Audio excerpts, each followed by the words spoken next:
Bonjour et bienvenue sur Blockchain Addict pour une nouvelle interview en compagnie aujourd'hui de Pierre Morisot. Donc, tu es cofondateur de Walsio, Walsio qui est un assistant pour nous permettre de faciliter la fiscalité des crypto-monnaies. Vous proposez Tout à également fait. d'autres services que je te laisse développer, puis je te laisse te présenter, tu le feras bien mieux que moi. Bonjour, déjà, bonjour à tous. Merci beaucoup, Antoine. Merci, Magali, de me recevoir. Je suis hyper content d'être là. Pour me présenter rapidement, donc, je m'appelle Pierre Morisot, 34 ans, je suis entrepreneur et j'ai un background de finance et financier et comptabilité. Et il y a maintenant 4 ans et demi presque, on a commencé à travailler sur le projet Waltio avec Benjamin Chevalreau, mon associé et cofondateur. Et pour présenter Waltio, c'est un outil d'aide à la déclaration fiscale pour les particuliers, pour les individus qui détiennent des crypto-monnaies ou des actifs numériques. Alors du coup, est-ce que Antoine, tu as qu'on mette les pieds dans le plat? Est-ce que tu as un partage d'écran à nous faire pour qu'on voit un petit peu voilà, merci. Je savais que c'était prêt pour qu'on voit un petit peu de quoi il s'agit, puisque c'est assez important à mon sens, vu que Blockchain Addict a une vocation également pédagogique. C'était assez important à notre sens de montrer, alors Waltio, Waltio, pardon, j'ai toujours le doute de la prononciation. Et Chacun le prononce comme il veut. puisque l'étape de la déclaration de ces crypto-monnaies sur les impôts et la fiscalité est très importante. Je te laisse développer pourquoi, même si on peut penser que c'est une évidence, elle ne l'est peut-être pas pour tout le monde. Hmm. Déjà, pourquoi c'est intéressant? C'est la première fois qu'on a un actif financier qui n'est pas enregistré ou qui n'est pas rattaché directement à un livret ou à un compte. C'est-à-dire que normalement, si on détient une action, on la détient sur un compte. Et là, en l'occurrence, les crypto-monnaies, on peut réaliser certaines opérations comme l'envoyer librement d'un de ces comptes à un autre, donc d'une plateforme d'échange à un wallet, d'un wallet à un autre. Et on peut aussi céder cet actif financier, c'est-à-dire l'échanger pour l'utiliser pour payer ou même donner à quelqu'un d'autre.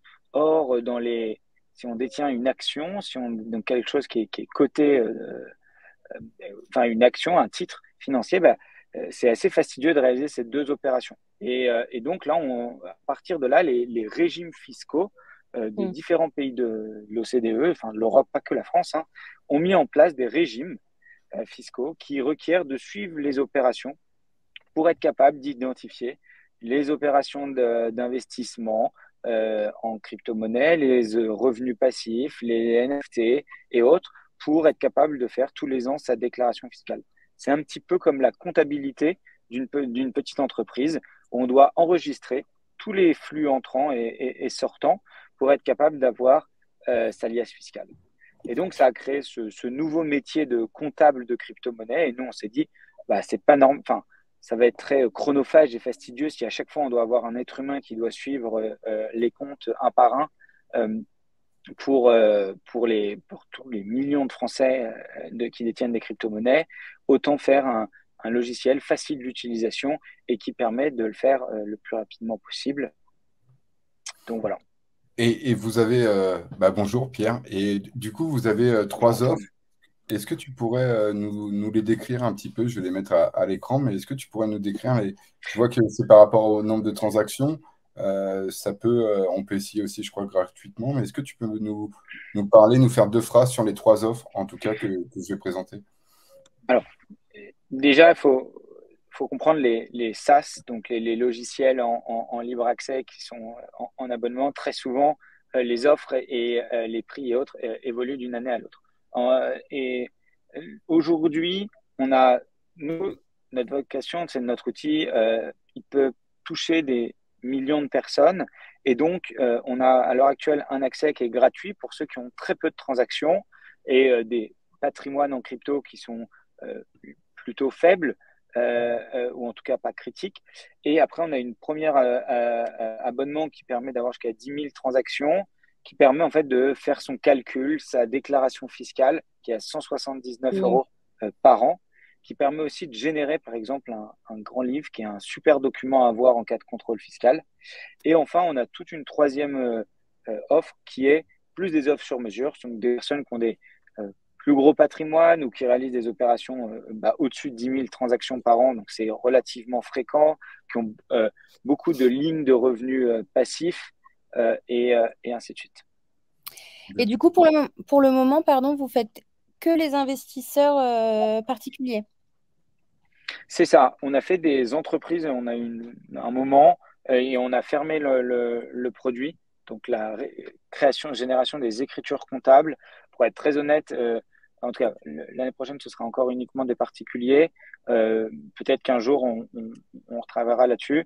En tout cas, notre vision, c'est vraiment d'aider dans la déclaration fiscale les individus qui détiennent des crypto-monnaies. Et donc, à la rigueur, le travail, c'est aussi comment est-ce qu'on peut mieux, en ce moment mieux travailler avec les plateformes d'échange. On a vu qu'il y en a certaines qui, typique Bitstamp avait annoncé un partenariat avec nous il y a 2 mois maintenant, du fait qu'ils nous recommandaient pour leurs utilisateurs européens. Donc, il y a de plus en plus de collaborations qui sont faites avec les plateformes d'échange. Il y a aussi des nouveaux services comme Binance Tax. Du coup, c'est un peu la concurrence. Du coup, c'est vrai qu'il y a des échanges qui passent du coup par votre solution et d'autres échanges qui essayent de faire leur propre solution. Comme tu as dit, c'est nouveau parce que maintenant, en plus, il y a les plus-values sur les NFT. Du coup, est-ce que tu pourrais en parler un petit peu plus sur les plus-values des NFT? Alors déjà, avant la partie Binance, c'est de la concurrence. Attention, c'est pas tout à fait pareil, voire pas du tout. Binance Tax, c'est un outil pour estimer les plus-values. Euh, euh, euh, En tout cas, aujourd'hui, la façon dont on le mentionne Binance, ça ne permet pas de déclarer et de produire des formulaires en bon et due forme. Donc, c'est un moyen d'avoir une estimation, mais en aucun cas, ça permet de donner le chiffre à mettre dans sa déclaration fiscale. Premier point. Deuxième point, ce qui est hyper important à savoir, c'est que pour avoir en France, mais comme dans beaucoup de pays dans le monde, un calcul de plus-value qui est correct, il faut avoir l'intégralité des transactions. Donc, si on a un compte ou un wallet en plus de Binance, Binance Tax ne peut pas estimer correctement les plus et les moins values.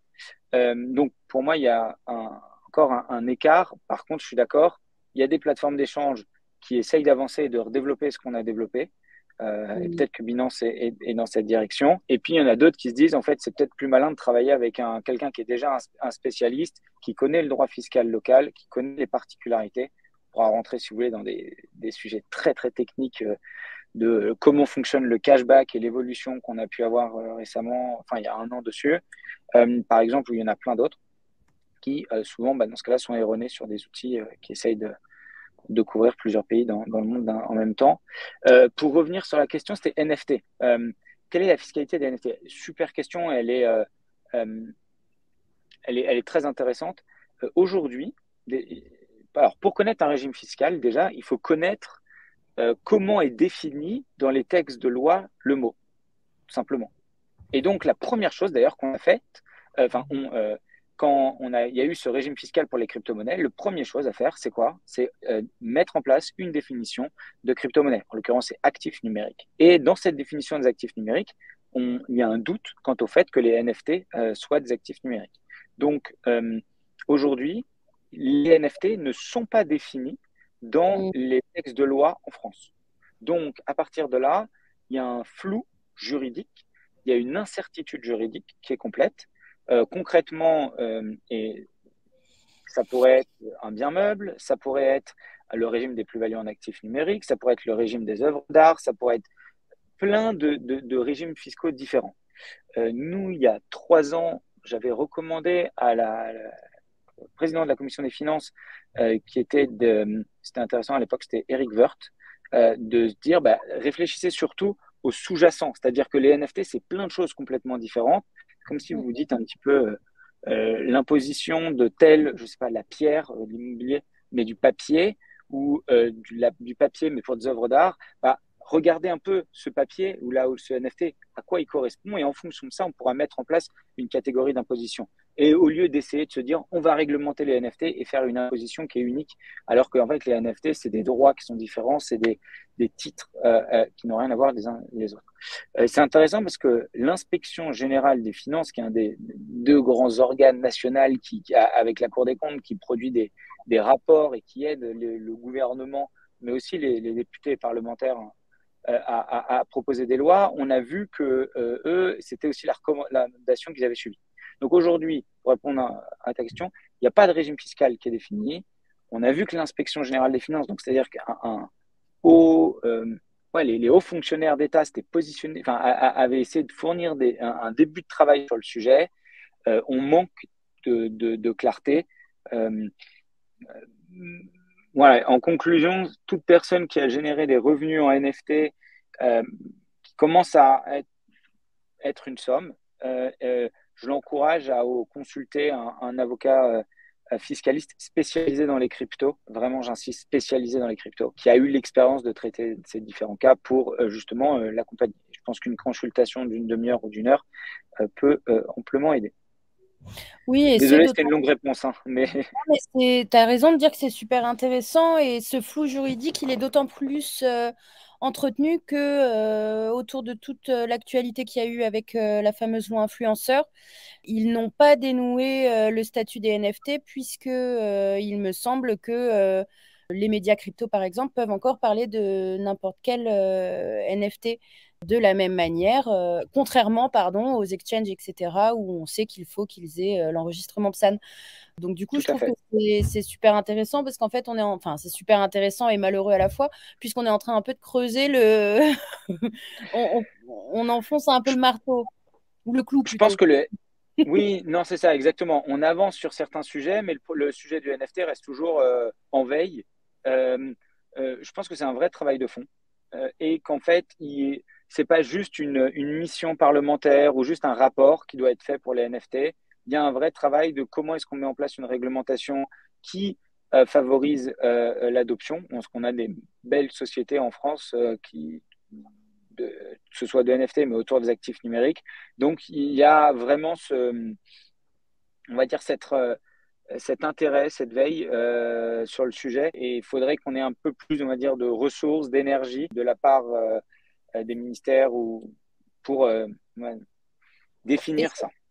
Et ce, d'autant plus que ce n'est pas un statut qui est attaqué sur le pan des recherches que le gouvernement fait sur le métaverse, par exemple.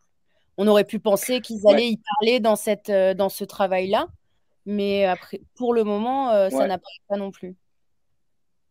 Pour le très, très honnête, je ne sais pas. Je sais qu'il y a un autre rapport, il y a un rapport de la Cour des comptes qui est en cours de rédaction, mais je ne sais pas à quel point le sujet du métaverse et ce qu'il y a comme projet et à quel point les NFT sont.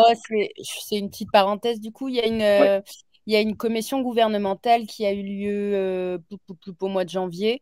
Et grosso modo, la France essaye en lien avec AFNOR France, ils essayent un petit peu de se placer dans la course, au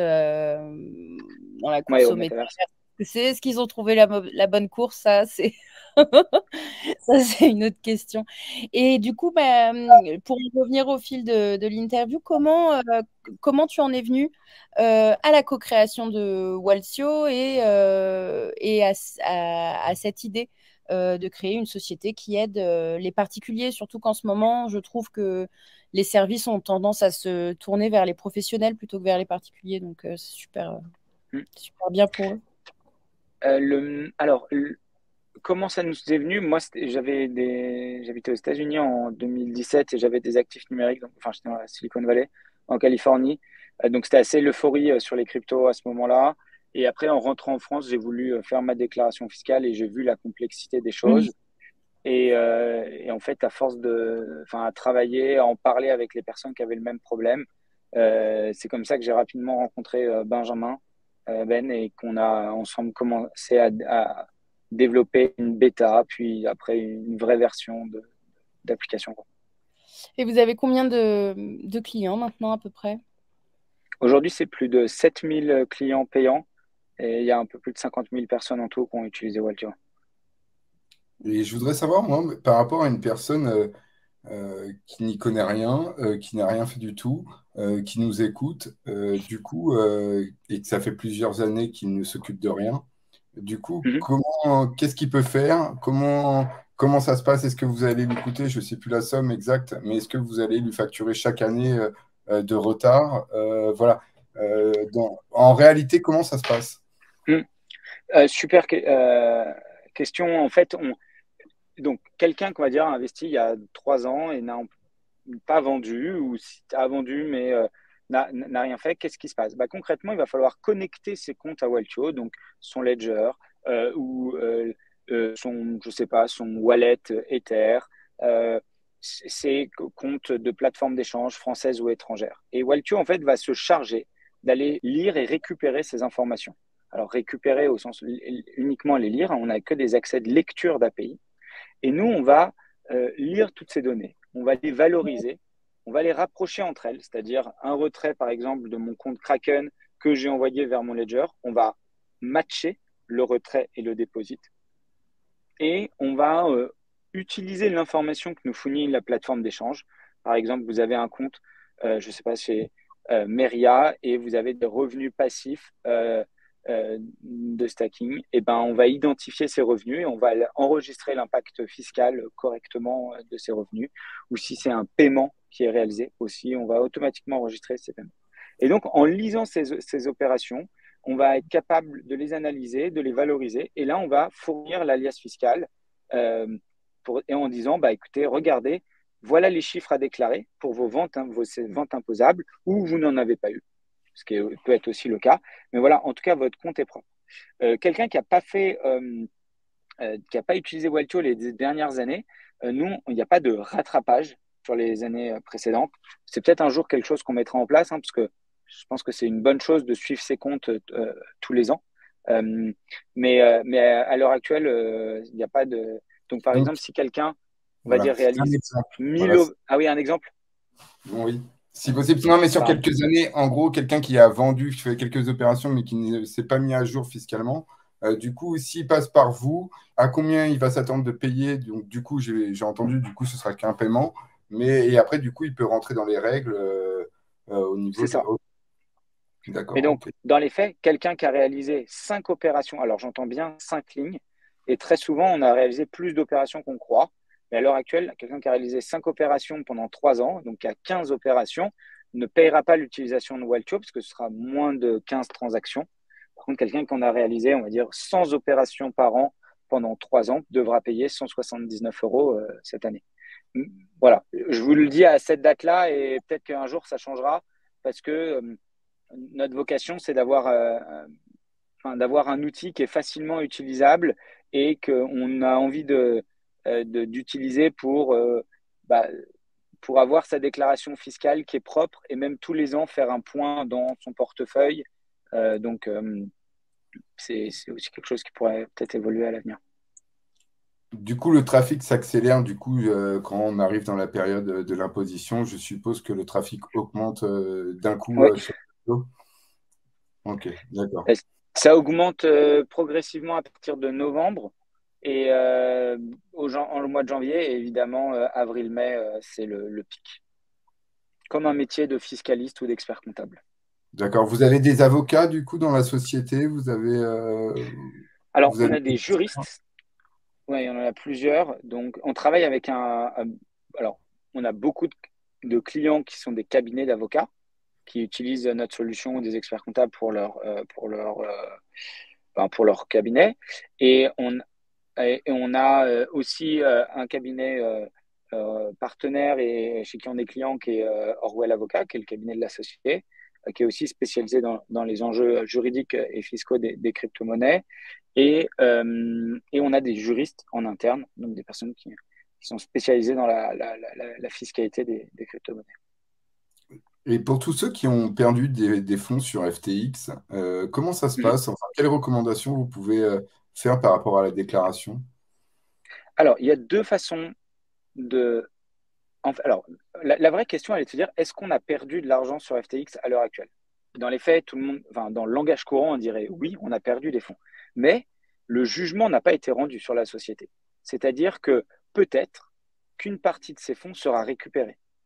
Donc concrètement, ce qu'on doit faire dans cette situation, il y a deux options. Soit on se dit, cet argent, je l'ai définitivement perdu, donc on va dans Waltio, on va labelliser ces opérations comme des pertes. On a des tutoriels en ligne qui expliquent. C'est-à-dire qu'en fait, ça va venir diminuer notre patrimoine de crypto-monnaie, notre portefeuille. Et donc, derrière, quand on va revendre, ce sera pris en compte dans le calcul de la plus ou moins value. Ça, c'est l'option 1, qui est là un petit peu plus audacieuse. Par contre, évidemment, dans cette option 1, si, je ne sais pas, vous déclarez, par exemple, cette année, une plus-value ou même une moins-value, enfin, une plus-value avec les pertes, prendre en compte des pertes de FTX, mais que vous récupérez même, je ne sais pas, 30% l'année prochaine de vos pertes, il faudra refaire le calcul de ces plus et moins-values parce que il y aura un risque en tout cas de redressement fiscal. Voilà, soit évidemment d'accord. Et maintenant, la deuxième option par rapport à FTX, c'est de se dire, enfin, ou même des pertes d'un exchange, parce que FTX ou un autre d'ailleurs, mais c'est de se dire, dans ce cas-là, tant que je n'ai pas le jugement, c'est une approche très précautionneuse, mais je les prends en compte dans mon patrimoine et donc je les déclare comme si je les détenais. Voilà les deux façons de procéder. Et donc, dans ce cas-là, il n'y a rien à faire dans notre outil. Qu'est-ce qu'on risque si on ne fait pas sa déclaration et qu'on a... Enfin, voilà, qu'est-ce qu'on risque si on est mauvais élève? Ouais, alors moi, j'ai pas envie d'encourager nos utilisateurs par la peur ou autre. Il y a des sanctions et elles sont très bien expliquées dans le code général des impôts.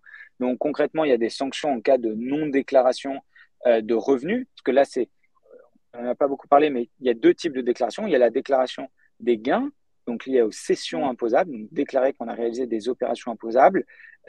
Et donc, c'est comme si on n'avait pas déclaré des revenus d'impôt, que ce soit d'actions, que ce soit ou autre. C'est de l'impôt non déclaré. Et après, lié à l'autre obligation qui est la non-déclaration des comptes détenus à l'étranger. C'est-à-dire que si on détient un compte sur une plateforme étrangère, j'ai plus les chiffres, je crois que c'est 750 et 1500 euros. Si les comptes coopèrent ou non sont dans des pays ou juridictions qui coopèrent ou non avec l'administration fiscale française. Et donc voilà. Au-delà de ce qu'on risque, donc c'est grosso modo comme de non déclarer d'autres revenus.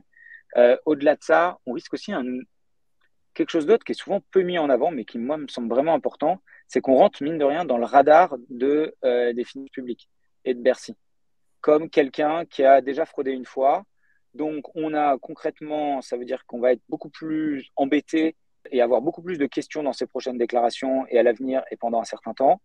Et deux, on risque aussi que la Bercy, la DGFiP, regarde les autres types de revenus, salaire, la maison, si on a une résidence principale et tout.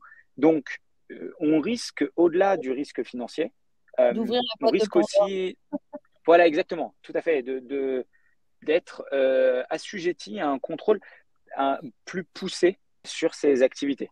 Donc, en tout cas, on alerte que on n'est pas de bonne foi. Et donc voilà.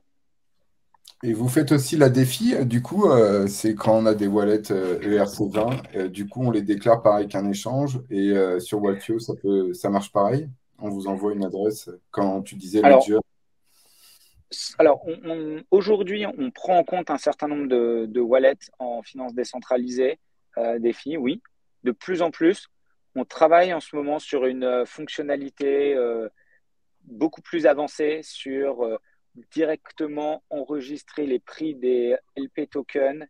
Et je vous en dirai un peu plus, mais on travaille sur quelque chose qui est beaucoup plus important. Donc aujourd'hui, on la prend en compte, mais il y a encore un travail manuel. Maintenant, on a un vrai travail de fond qu'on est en train de faire et je serais content de pouvoir l'annoncer début d'année prochaine avec vous. Et est-ce que tu peux rappeler les règles, du coup, sur l'imposition quand on vend une crypto-monnaie et qu'on la revend en stablecoin ou qu'on la revend en fiat? Il y a une grosse différence. Est-ce que tu peux rappeler la règle pour ceux qui vendent leur crypto? En, en effet, la question à se poser, c'est à partir de quel moment j'ai fait un événement imposable, j'ai réalisé une opération qui est taxable. Et donc, à partir de ce moment-là, il est réalisé une fois que l'on a échangé des crypto-monnaies contre dans ce qu'on appelle des fiat, des euros, des dollars, des monnaies d'État. Donc, si on réalise des opérations entre crypto-monnaies, il n'y a pas d'opération imposable qui est réalisée. Donc, aujourd'hui, en France, pour les particuliers et pour ceux qui ont une activité qui est qualifiée d'occasionnelle, l'obligation de déclarer, qui est l'obligation annuelle, mais uniquement dans le cadre d'opérations imposables, c'est-à-dire échange de crypto-monnaies contre des fiat ou utilisation de ces cryptos comme moyen de paiement, c'est-à-dire alors acheter quelque chose. Évidemment que ce soit l'envoi de crypto qui est direct ou l'utilisation d'un intermédiaire de paiement type une carte bleue. Donc, une fois qu'on a réalisé ces deux opérations imposables, il y a cette obligation de calculer et déclarer. Nous, ce qu'on voit, c'est qu'on a de plus en plus de nos utilisateurs qui nous disent, bah, écoutez, soit déjà cette année c'était gratuit, soit pour quelques euros par mois, je suis vraiment envie de réutiliser votre logiciel cette année parce qu'au moins mes comptes sont à jour et je sais que j'ai pas envie de m'arracher les cheveux dans 2 ans quand je devrais reprendre toutes les opérations ou quand j'ai vu que j'avais ouvert, fermé d'autres comptes. Donc au moins je sais que je suis à jour et puis moi ça me permet de mieux connaître, de mieux tracer la performance de mon compte. Et pour, du coup, quand on a des jetons gratuitement, comme les airdrops, et qu'on les rapatrie du coup sur un échange, comment, c'est quoi l'imposition sur les airdrops? Euh, non, la Alors, si on a perçu, donc ce que dit le texte de loi, ça faisait longtemps que je n'avais pas réfléchi à la question, si on n'a rien réalisé pour les percevoir, donc c'est-à-dire c'est fortuit, le cas de Bitcoin Cash, c'est le meilleur, on n'a rien fait, on a reçu des Bitcoin Cash, c'était en 2017 ou 2018, et ben, dans ce cas-là, ça vient s'ajouter au patrimoine des crypto-monnaies et c'est uniquement lors de la vente imposable donc, une fois qu'on a converti en euros, que l'on doit déclarer cette cession. Après, c'est ce que dit les textes de loi, c'est par contre si on a réalisé une certaine action pour percevoir ce revenu, ça devrait être déclaré en BNC. Donc, On va du dire coup, les forks, du coup, les forks, c'est considéré comme, c'est pas comme on a fait une action exprès, et du coup, tous les trucs comme on a swappé, on a utilisé le protocole, du coup, là, ça rentrerait comme, euh, on serait la taxé. majorité des airdrops, quoi. On a utilisé oui, voilà, exactement. Là, ça pourrait être. Après, on a utilisé le protocole. C'est discutable. Est-ce qu'on a utilisé pour percevoir le airdrop ou en fait on l'a reçu un peu presque comme si c'était du cashback. Alors, c'est pas dans la logique remise commerciale qui est la définition juridique du cashback, mais c'est discutable. Nous, à l'heure actuelle, par mesure de simplicité, on recommande dans l'outil, un airdrop n'est pas un fait générateur d'imposition. Euh, dans certains pays, aux États-Unis, c'est clairement mentionné qu'il y a un impôt à payer à ce moment-là. Justement, je me permets de rebondir un petit peu sur ce que tu dis, ce que tu parles des États-Unis. Ça en vient à un autre pan un petit peu de l'interview qui est un petit peu plus généraliste et qui rebondit un petit peu sur l'actualité. Alors, pas sur l'actualité du moment. En ce moment, justement, il y a très clairement deux types de régulation qui évoluent. Sans être manichéen pour autant, mais une régulation d'un côté qui tente de montrer patte blanche et essaye de créer un cadre Mhm. propice. On peut penser au marché asiatique, on peut penser dans une moindre mesure à l'Europe avec le règlement MiCA. Et tu as de l'autre côté les États-Unis qui continuent un petit peu de s'arracher les cheveux sur la classification des crypto-monnaies, qui du moins ont en effet trouvé un sort à faire au airdrop. Et justement, j'aurais voulu avoir un petit peu ton point de vue sur cet échiquier politique au final qui se fait autour des crypto-monnaies aux États-Unis et sur la finalité, même si je sais que tu n'es pas devin, quelle finalité il peut y avoir Mhm. à la fin de cette Alors, histoire. euh, déjà, les États-Unis, enfin, donc l'analyse, elle sort. Moi, je peux faire une analyse même approfondie sur la notion fiscale et les actifs numériques. Et là, je pense qu'on sort aussi même du sujet complètement fiscal. Il y a vraiment un sujet réglementaire. Il y a un sujet beaucoup de lobbying, d'influence. Il y a un gros sujet il y a un sujet de stablecoin, de NFT. Enfin, il y a vraiment un enjeu de qualification de cet actif financier qui est si spécifique. Euh, dans les règles fiscales, alors déjà, dans les règles fiscales, la France a un régime fiscal du fait que les cryptos sont non imposables qui est relativement souple. Je sais que on qualifie souvent la France d'enfer fiscal où on aime à tort se plaindre. Il faut savoir que on a la possibilité de. Enfin, les États-Unis, le Canada, plein de pays dans le monde ont fait du crypto-crypto. C'est une opération imposable. Mm. Premier point. Deuxième point, on a un régime fiscal qui est spécifique pour les crypto-monnaies. Il y a plein de pays, même en Union européenne, on n'a pas de régime fiscal spécifique aux crypto-monnaies. Et d'ailleurs, c'est une des premières choses de l'intérêt de MiCA, c'est d'avoir un régime fiscal spécifique. Et beaucoup de personnes se disent, bon, on ne perçoivent pas la valeur d'un régime fiscal qui est spécifique à un actif, mais au moins ça prend en compte ces spécificités, on a une définition, il y a une certaine sécurité juridique. Et on n'a pas la fameuse réponse, ah bah là on ne sait pas, un petit peu comme on a aujourd'hui avec le NFT en France. Donc déjà c'est une bonne chose que les parlementaires, les politiciens se penchent sur le sujet. Et donc je pense qu'il faut au moins l'encourager. Clairement il y a beaucoup de bons dans MiCA. La France, l'Europe a tout à fait une place à jouer dans cet échiquier mondial parce que aujourd'hui en effet les États-Unis sont en train de se mettre un coup de pied, enfin un coup de clou dans le pied, de se bloquer, et en tout cas de ne pas favoriser l'innovation sur ce sujet. Après, je pense qu'ils ont été profondément touchés par ce qui s'est passé avec SBF, qui avait une influence énorme, et donc malheureux, enfin, c'est bien qu'il y ait une sorte d'amélioration, de professionnalisation de cette industrie et de ce secteur. Il le faut. Que aussi on rende les gens davantage responsables de leurs actions, clairement. Maintenant, aujourd'hui,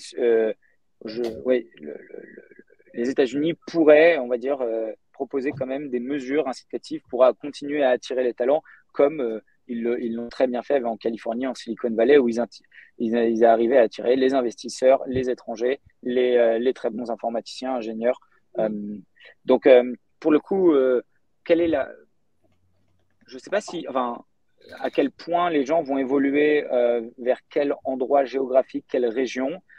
Il y a aussi des pays en Asie qui ont des régimes fiscaux liés aux cryptos qui sont absurdes, qui sont absolument pas, en tout cas, qui ne favorisent pas l'investissement dans les crypto-monnaies. Je pense à l'Inde, par exemple, qui vient de faire passer un régime fiscal qui est un impôt par transaction. Donc, qui a évidemment, on n'a plus toute cette logique de l'impôt est uniquement sur le gain, mais là, il est pour toute la transaction, que ce soit en plus-value, moins-value. C'est absurde, ça encourage absolument pas à faire des opérations. Donc non, oui, l'Europe et la France a clairement un rôle à jouer là-dessus. Il y a un régime fiscal qui est spécifique. Par contre, il y a encore beaucoup de choses à faire. C'est-à-dire que le régime fiscal, il a 4 ans, il prend pas en compte tous les nouveaux, le NFT, on a la DeFi, c'est pareil. C'est pas encore assez pris en compte. Donc, il y a beaucoup de trous dans la raquette. Il y a les nouveaux services liés aux crypto-monnaies ne sont pas du tout pris en compte. Donc, il peut encore être amélioré. Et justement, c'est le bon moment pour accélérer et pour continuer on va dire, à le perfectionner, à le changer pour continuer à attirer, que ce soit créer des emplois sur le territoire, mais aussi augmenter l'adoption des crypto-monnaies en France et en Europe. C'est très intéressant et c'était même, je trouve ça. Est-ce que vous avez vous vous occupez que de la France ou vous vous occupez aussi de la Belgique ou du Portugal, l'Espagne, parce que du coup c'est un autre régime. J'ai vu que le Portugal au début c'était vraiment paradisiaque et puis en fait ils ont mis des règles et du coup les gens sont partis un petit peu après.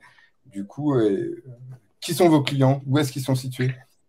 Alors, historiquement, ils sont donc la grande majorité encore sont en France. Maintenant, on a lancé en Belgique l'année dernière, on a aussi lancé en Espagne nos activités. Donc, c'est une société qui devient une société européenne. Il y aura d'autres pays en 2024. Clairement, le besoin est le même. Et oui, et en Portugal, le point il est très très intéressant. Et d'ailleurs, en fait, il ne faut pas confondre pas de régime et un régime qui dit pas d'impôt. Pas de régime, c'est le cas du Portugal, avec aujourd'hui une proposition du ministère des Finances qui veut taxer à 28%, qui d'ailleurs ressemble assez proche au régime de la flat tax française, alors pas dans la formule de calcul, mais dans certaines obligations fiscales, et un régime qui dit clairement zéro impôt, qui est pour moi un pays, enfin, qui sont des pays à fiscalité avantageuse, hein, qui sont ces fameux paradis fiscaux. Là, pour le coup, l'exemple numéro un, c'est Dubaï. Là, il y a une certitude juridique quant au fait qu'il n'y a pas d'impôt sur les cryptos. Et par contre, mais ça, c'est plus mes convictions personnelles. Moi, je pense pas qu'on va évoluer continuellement dans un monde où on vit dans des endroits où il n'y a pas d'impôt. En tout cas, c'est pas la vision du monde que je veux, où tout le monde vivrait dans des paradis fiscaux, quoi. Non, puis pour couvrir, c'est des thématiques que j'aime bien couvrir par rapport à Dubaï, les Émirats, etc. Euh, Ils disent pas que ce sera pérenne dans le temps. Ils disent pas le contraire non plus. Mais par contre, ils soulignent bien que c'est pour favoriser l'installation des gens dans le pays, l'installation des sociétés crypto, créer un hub Web3, etc. Donc Mm. rien n'est dit qu'une fois que les gens vont être installés et qu'ils vont estimer qu'ils ont assez de personnes, assez de sociétés crypto, rien n'est dit en effet que le régime change et soit un petit peu plus sévère, tout en restant toujours aussi accueillant, bien sûr, hein. Comme beaucoup de sociétés, ou comme on l'a vu depuis toujours, des entreprises qui au début ont des prix bas et qui petit à petit augmentent leurs tarifs. C'est pas ce qu'on a C'est fait ça. chez Waltio, mais c'est ce que enfin, c'est logique économiquement. On a vu beaucoup C'est de ça. pays asiatiques le faire, de concurrents. Là, on le voit dans pas mal de startups. Et ouais. Je suis moins au fait sur la question du côté du Salvador, mais ça doit pas, ça doit être la même chose. Alors, alors, Salvador, c'est encore différent parce que Salvador, il s'est perçu comme une monnaie légale. À partir du moment où c'est une monnaie légale, Oui. c'est différent d'être. Enfin, en tout cas, c'est moins dans une logique fiscale habituelle de taxer euh, des, euh, euh, des gains sur une monnaie qui a un cours légal. Euh, donc, à partir du tout moment où c'est une monnaie légale, je peux comprendre qu'on exclut euh, des revenus, mais après, une fois de plus, qu'est-ce qui est monnaie légale? C'est pas les 10 000 et plus crypto, c'est uniquement une. Donc, le crypto versus Bitcoin, j'ai pas je pense qu'il est neutralisé, enfin, en tout cas, qu'il n'y a pas d'opération imposable. Je sais pas, pour être très honnête, mais même. Parce qu'après, je repense également à une chose dont tu parlais, le côté, pour rebondir sur le côté pédagogique, encore une fois, il ne s'agit pas en effet de faire peur. Par contre, il s'agit aussi de comprendre que la fiscalité, etc., c'est tout un passage obligatoire de l'adoption. Et que tant que ce ne sera pas carré, efficient, efficace et Complètement. accessible, il ne pourra pas y avoir d'adoption. C'est un petit peu fataliste, hein, mais je pense que vraiment c'est une nécessité de la même manière que Michu maintenant, et il n'y a pas besoin d'avoir bac+10 pour faire sa déclaration d'impôt. Il faut qu'on arrive à ce même mécanisme pour les crypto-monnaies, sinon on pourra, à mon sens, il n'y aura pas d'adoption. Je suis 100% d'accord avec toi. C'est 100% d'accord. Et moi, j'aimerais revenir sur Waltio. Du coup, je viens de voir que vous avez une page feedback. Et du coup, je trouve ça très intéressant. Du coup, c'est surtout sur la partie communauté. Je vois que vous êtes très à l'écoute. Et du coup, je trouve ça en plus très intéressant parce que bon, on peut voir directement ce qui se passe. C'est une idée qui est apparue il y a longtemps. Moi, je trouve ça super sympa en tout cas. Euh, Euh, Est-ce que ça marche? le, Bon, il y a du succès. Ouais, bah là on voit là, pourtant il y en a beaucoup qui ont déjà été abattus dans les demandes, mais la demande la plus importante, il y a 320 demandes. Euh, Prochainement et à terme, faudra qu'elle soit dans plusieurs langues. Mais en effet, enfin, pour nous, ça a toujours été intéressant de se dire, bah, on crée un produit pour des millions de personnes, on veut accompagner des millions de personnes dans leur déclaration fiscale. Donc, on a besoin de comprendre concrètement ce que veulent nos utilisateurs en termes de fonctionnalités. Et c'est pas en les prenant une par une lors de chacun des échanges qu'on va être capable de créer un outil pour scaler.